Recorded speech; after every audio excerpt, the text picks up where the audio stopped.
عن ابن عمر رضی اللہ عنہ قال قال رسول اللہ صلی اللہ علیہ وسلم اذا استاذن امرأة احدکم للمسجد فلا یمنعنها۔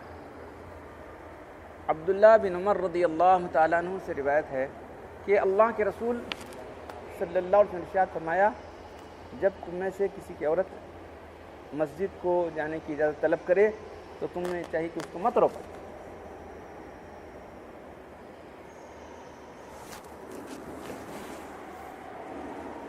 ابن عباس رضی اللہ عنہ قال قال رسول اللہ صلی اللہ علیہ وسلم صلاة المرأة فی بیتها افضل من صلاتها فی حجرتها وصلاة المرأة فی مقضها افضل من صلاتها فی بیتها۔ اللہ کے رسول صلی اللہ علیہ وسلم نے ارشاد فرمایا کہ عورت کی نماز جو اپنے گھر میں پڑھتی ہے وہ اس کے دالان میں پڑھنے سے بہتر ہے، گھر کے دالان کے اندر پڑھے، گھر کے اندر پڑھنے سے بہتر ہے وہ نماز گھر میں پڑھ رہی ہے، پھر اس کی وہ نماز جو اپنے اندرونی کوٹری میں پڑھتی ہے باہر کے دالان میں پڑھنے سے بہتر ہے۔ تو حدیث کا جو عنوان ہے باب فضل جماعتی، جماعت کی فضیلت کے بارے میں ہے۔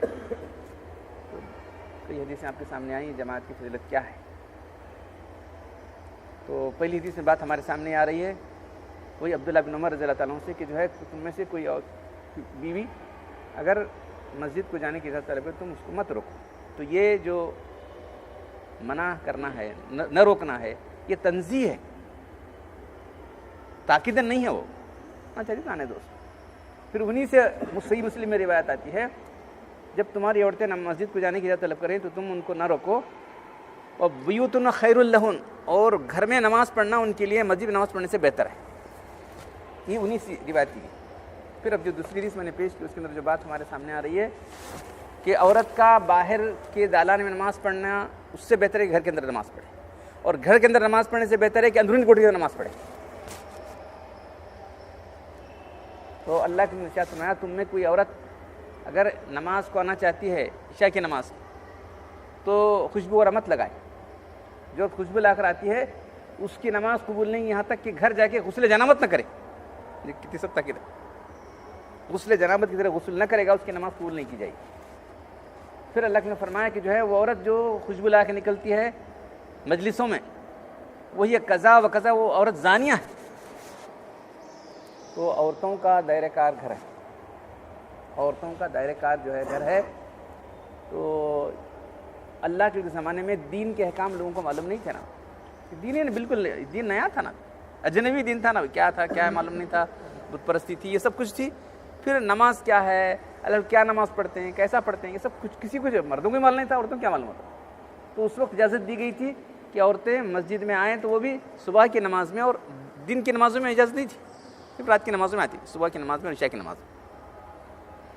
پھر دیکھیے خوشبو لگانے کے بارے میں کتنی سخت تاکید ہے اس کے اندر، اور خوب دونیاں والا اوڑھ لے کے آتی تھی، اس طرح اوڑی ہوئی آتی تھی کہ صبح کی نماز کے بعد نکلتی تھی تو دیواروں سے لگ کے نکلتی تھی، پہچان نہیں جاتی تھی صبح کی نماز کے بعد۔ اللہ کے لوگ غلط سے نماز پڑھتے تھے، صبح کی نماز پڑھتے تھے تو آپ کے لوگوں کے چہرے نہیں پہچان سکتے تھے۔ پھر آپ نے بھی تاکید کی کہ مردوں کی سب سے بہترین صف جو اول صف ہے، پہلی صف، اور مردوں کی سب سے بری صف جو آخری صف ہے، عورتوں کی سب سے بہترین صف جو آخری صف ہے، فرمایا آپ نے۔ پھر آپ سلام پھرنے کے بعد اللہ کو ٹھہر جاتے تھے تاکہ سب عورتیں چلی جائیں۔ اب اتنے تاکیدوں کے ساتھ اتنے وہ زمانے میں تھی، پھر ہی حضرت صحابہ کرام کا دور آیا تو حضرت عمر رضی اللہ تعالیٰ نے عورتوں کو مسجد میں آنے سے روک دیا۔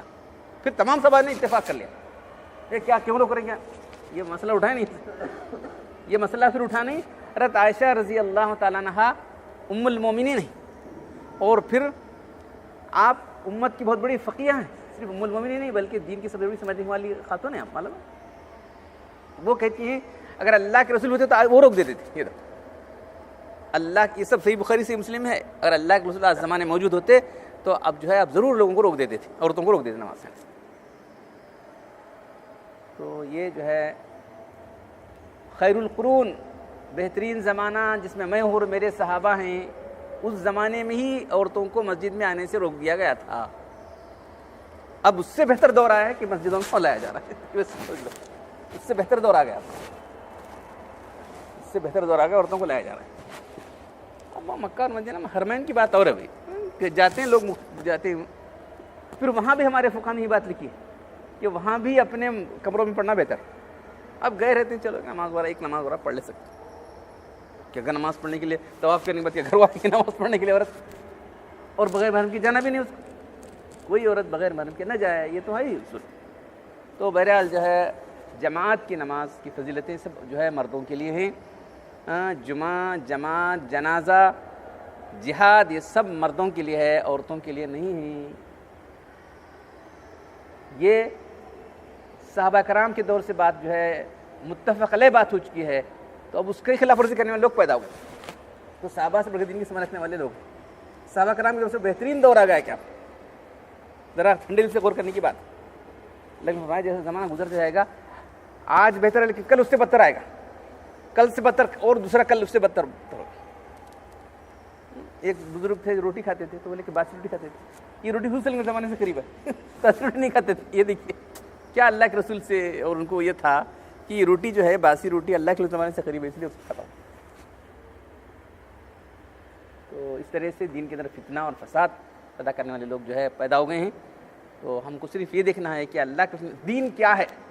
اگر آپ نے سمجھ لیا ہے جو اللہ کے رسول نے کیا اور صحابہ کرام نے کیا وہ دین ہے، کسی وہ کیا یہ کیا ہم کو نہیں چلنے والی بات، فلاں صاحب ہاں وہ ان کی دور کی بات بولتے تو ٹھیک، دین کیا ہے جو اللہ کے رسول نے کیا اور جو صحابہ کرام رضوان اللہ تعالیٰ علیہ مجمع نے کیا وہی دین ہے۔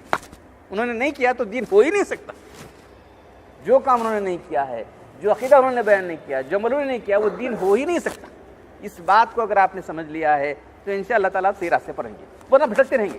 یہ انہوں ایسا بول رہے ہیں، ایسا بول فلاں آدمی ایسا بول رہا ہوں، جاؤ اس کے پیچھے لگ جاؤ بس۔ ہمارے لیے معیار، کسوٹی، کرائٹیریا اگر ہے تو یہی ہے کہ جو کام اللہ کے رسول صلی اللہ علیہ وسلم نے اپنے کیا، پھر اس کے بعد صحابہ کرام نے کیا۔ یہ ائمہ کہاں سے آپ سوچیں گے؟ ائمہ نے اسی کو لکھ کر رکھا ہے، ائمہ ان کے شاگرد ہیں، صحابہ کرام لکھنے والے نہیں تھے، جو کچھ کر رہے عمل کرنے والے لوگ تھے۔ بعد میں ہم نے دیکھا کہ یہ ساری باتیں کیسا معلوم ہونا امت کو، تو یہ ہمارے فقہاء کرام ائمہ اربعہ نے چلو لکھنا شروع کرو، کچھ نے حدیثیں لکھی، کچھ نے فقہ کے احکام لکھے، تو سب بعد میں جو ہے ریٹرن آ گیا۔ یہ امامہ کہاں سے بیٹے، امامہ کہاں سے آتے، آسمان سے پڑھتے کیا انہوں نے؟ اللہ نے ان کو جو ہے یہ سمجھ دی نہیں بھائی، اب تو معلوم ہے میں دیکھ رہے ہیں کر رہے ہیں، اب کل کے زمانے میں کیا کریں گے لوگ، چلو لکھنا شروع کرو۔ تو حدیثیں کسی نے لکھی، کسی نے فقہ کے احکام لکھے، تو اس طرح سے جو ہے احادیث بھی جمع ہو گئی اور فقہ بھی جمع ہو گئی اسی زمانے کے اندر۔ صحابہ کرام کے آخری دور کے اندر ساری چیزیں جمع ہونا شروع ہو گئی۔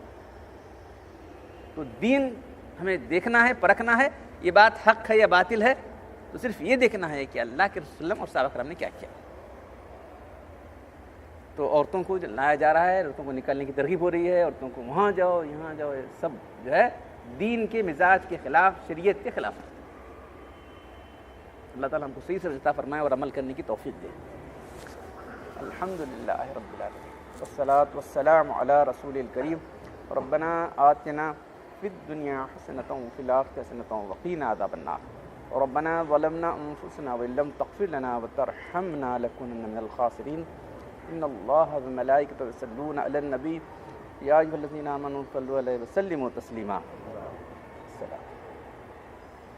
سبحان ربک رب العزت عما یصفون وسلام علی المرسلین والحمد۔ عورتیں حج کو جا رہی ہیں، بغیر محرم کے نہ جائیں، محرم ہے جس سے کبھی بھی زندگی میں شادی نہیں ہو سکتی، تو پڑھ کے سنا دیتے۔ پھر 2 مقامات سے 2 دارالافتاء سے ہم نے فتوے منگائے، تو ایک صاحب آ کے پوچھے وہ فتوے کہیں لاؤ صاحب، جو سب 2 فتوے، ایک دیوبند کا ہے اور ایک کسی دوسرے مقام کا ہے، شاید بنگلور کا ہے، وہ فتوے ہمارا نمبر لگے جی ہمیں جانے والے، تم کیا بولو جاؤ، تم کون سی عمل کر رہے ہو، تمہاری خواہش پر عمل کر رہے ہو، تم شریعت پر چلنا نہیں چاہتی۔ حج جیسے جو ہے فریضے میں تم اپنے مرضی پر چلو گی تو کب تم دین پر عمل کرو گی بتاؤ۔ ہمارا نمبر لگے جی ہم جانے کا ہمیں سوچے ہوئے جانے کا فیصلہ کریں گے۔ دیکھیے کیسا عجیب حال ہے امت کا، جو حج اللہ کی نافرمانی کر کے شرک میں، کئی کا حج ہو سکتا ہو، فاسقانہ حج قبول نہیں ہوگا، اس کا یاد رکھو۔ تو اسی کئی خواتین نہیں، کچھ بھی نہیں، جن کا شعور ہی نہیں ان لوگوں کو، بس چلے نکل کھڑے ہو۔ ہمارا نمبر لگے جی، آپ کیا کرنے کا، اور نمبر لگا تو کیا جو عورت جو ہے بغیر محرم کی جائے گی اس کا حج قبول نہیں ہوگا. سمجھا؟ منع ہے اس کو کیا گیا ہے.